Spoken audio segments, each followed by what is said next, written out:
Welcome to the Deep Dive. We're your source for, well, getting clearer on things in this noisy world. Today, we're really digging into something fundamental, a question people have asked forever. How do we actually know Allah, God, for who he truly is? We'll be exploring some pretty unique insights, mainly drawing from the Ansari Podcast with Ousama Alshurafa. So our mission here is to kind of unpack these deep ideas about reality, time, the soul. Not just theories, though. We're looking for a practical path to, understand the divine better. It's an internal journey, really, connecting our inner world with the universe. We hope to pull out some genuinely impactful stuff for you. That's right. And that's such a core question. There's that powerful piece of wisdom from the source. Whosoever knows themselves knows their Lord. Think about it. Everything we perceive, the whole cosmos, is all filtered through our own finite minds. So, yeah, to really get a sense of the divine, we first need to understand the filters themselves. Okay, right. Let's unpack that then. The source talks about the mind, not just for thoughts, but perceptions too, like the five senses plus thinking. Exactly. It's our personal operating system. Mm-hmm. All these layers, feelings, sensations, what we see, hear, think they mediate our access to reality. They're the lens. Uh-huh. But here's what's really fascinating. There's supposedly one experience that isn't mediated by that finite mind. Mm-hmm. Pure awareness. Yeah. Or consciousness itself. Yeah. That's suggested as the key, the direct line, bypassing the filters. And that links right back to knowing yourself, which then leads to knowing God. Okay. That distinction is helpful. But then you hear things like that Quranic verse, wherever you turn your faces, there is the face of God. Ooh. And honestly, my first reaction is often, well, I'm looking at my desk or the wall. I don't see God. Yeah. How does that square with this? Right, and that brings us back to the mind as a filter and something profound about Allah's nature. He created space and time, yeah. So he can't be in space or time. He's beyond them, infinite, eternal. So when it says wherever you look, there is his face, it means the world. We see the sun, moon, galaxies. They're like appearances, forms. Think of it like a movie on a TV screen.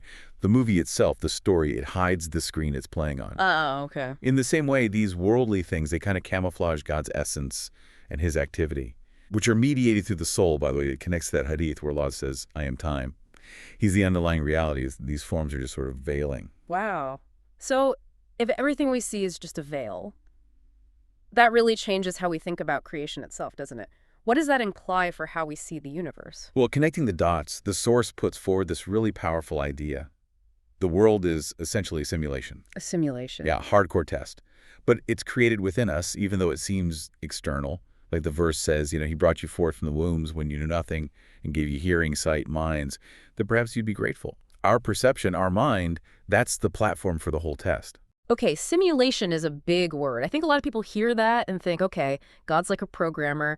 He sets up the laws of physics, hits, go, and then just watches. Maybe he steps in now and then. Is that the idea? See, that's more like what's often called theism. And it's different from the pure monotheism being discussed here. Theism might imply creation has some power of its own, to cause things. Right. But in this view, Allah's power, his quadra, that absolute ability to do anything, it stays with him completely. He is doing everything all the time directly. The sun, the moon, medicine, they aren't independent causes. They're just the veils, the camouflages for his direct action. So the world isn't running on autopilot. Not at all. His action is constant, immediate, in every single moment. That's a huge shift, theoretically. What does it look like day to day? Can you give some concrete examples? How does this play out? Sure. So most people would just say the sun gives light. Simple. Yeah. But from this perspective, you'd say, no, Allah created the sun, and Allah gives light through the sun. The sun's just the veil for his act of giving light. Okay. Or someone's sick, they take medicine. We say the medicine healed them. Naturally. But the deeper view is Allah creates the medicine, the sensation of taking it, and he causes the healing. The medicine is the camouflage for his healing act. It has no power in itself. Okay, wow. That completely flips the script on cause and effect. It reminds me of that Pavlov's dog story from the source. You just get conditioned, right? Bell means food, clouds mean rain. We think the clouds cause the rain, but it's just an association we've learned. We're making these false links all the time. All the time. And that conditioning is why Allah created these camouflages, these veils. It's the test. The source talks about two kinds of people. Yeah. People of truth, based on Iman, faith in the unseen system, and people of falsehood, based on power, wealth, only what they can see. This unseen system, means everything you perceive points to something bigger. And the test is, do you think worldly things benefit and harm you? Or do you recognize it's only Allah? So it's more than just knowing it intellectually. It's like rewiring your gut reactions. That sounds an incredibly difficult breaking years of conditioning. And what happens if someone does start to see things that way? Seeing Allah's hand in, I don't know, a car crash or an argument or just feeling happy or sad? It is absolutely a lifelong effort, a constant peeling back of layers. But for the believer who starts to really internalize this, seeing Allah's direct activity everywhere, well, suddenly things aren't random anymore. It's not chaos. It becomes a language. You start to speak God's language. Yeah. You see the deeper messages because you realize He's creating the emotions, the perceptions, the sensations. There's nowhere to hide from God, right? Right. When that light enters your heart, nothing truly distracts you anymore. That distraction, that's heedlessness. And Dikir, remembering Allah, being consciously aware of Him, strengthens that consciousness in the heart. You become like an awakened being, seeing His work in everything. This really does reorient everything. So if Allah is doing it all and we're experiencing these veils, what about time itself? Like, does the past actually exist? Or the future? Time. Fascinating, isn't it? The source suggests the past and future are purely constructs of the mind. Constructs. Think about it. Has anyone ever had an experience outside of the now? No, I guess not. Even when you remember yesterday, that thinking is happening right now. When you ate breakfast this morning, it was now then. The now is timeless. It's not in time. Time is in it. So, wait, does that mean it's impossible to, like, live in the moment? People talk about that all the time in spirituality. Be present. That's a really good point. Yeah. It's a subtle but crucial difference. It's not that it's impossible to live in the now. It's that you are the now. Your spirit, the Ruh, that life force in you, that is the now. It's always present. Oh, wow. So any effort you make to get to the now or try to live in the moment, it actually takes you further away. Because you're already there. Exactly. It's not something you do. It's something you realize, you recognize it. Like trying to see your own eyes without a mirror. You can't because you're seeing through them. The mind jumps around past future, but consciousness, that's the timeless present. Okay, that's a radical way to think about it. So if we are the now and it's the mind distracting us, how does this help us understand everyday struggles, like, say, addiction? How do things like, smoking or using drugs or even psychedelics, how do they fit into this idea of escaping the mind to get to the now? Yeah, that's a great practical question. Think about substances like cigarettes or maybe cannabis. In that first moment, they can offer a quick, fleeting dip into the now. How so? They momentarily quiet that nagging mind, right? The constant chatter, the resistance. Think about craving a cigarette, the anxiety builds. Then you take that first drag and, relief. For a second, the mind's resistance about the craving goes quiet. It's kind of like how time flies when you're totally absorbed in something fun. Your attention isn't scattered by thoughts. You're gathered into that timeless now. Yeah, I can see that feeling of just being pulled into the immediate present, even with small things, before the mental noise comes back. It makes sense how a substance could sort of artificially trigger that. Exactly. Yeah. But it's fleeting, isn't it? And it's external. It's totally different from lasting peace. Take care.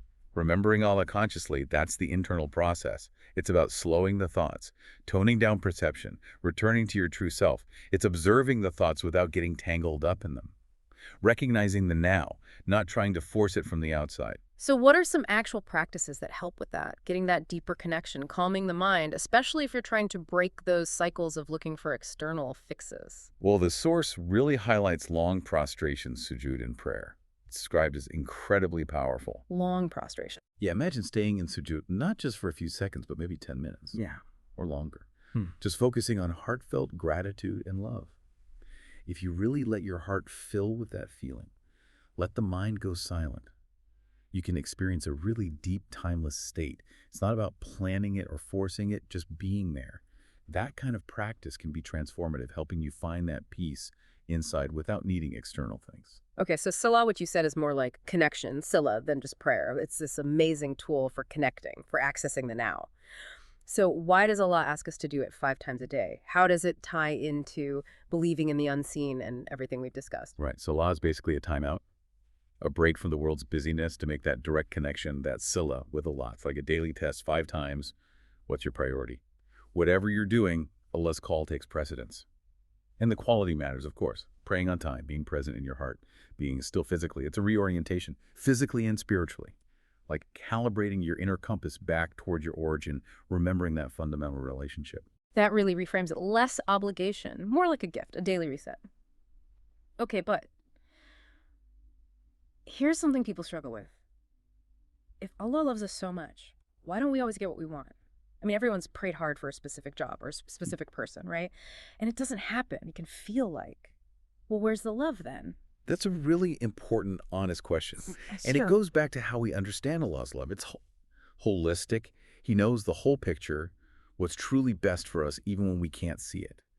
Sometimes not giving us something we desperately want is the act of love. Maybe it would have distracted us or harmed us in ways we couldn't foresee. And from this perspective, Allah's love isn't just automatic in the way we think of human love sometimes. It's also, in a way, earned through qualities He loves, being conscious of Him, being patient, repenting, purifying ourselves. And there's this idea when you leave something for Allah's sake, He replaces it with something better. Better materially. Not always. Often it's something spiritual. Deeper iman, that solid faith, or kana, that incredible inner contentment that doesn't depend on circumstances. That's often far more valuable. That's a powerful way to look at unanswered prayers. It asks you to look deeper, beyond just getting what you immediately desire. Okay, so shifting gears a bit, how does all this wisdom inform how we talk to others, especially about difficult topics, maybe controversial ones? The source mentioned gentleness, specifically regarding something like homosexuality. How do we approach that?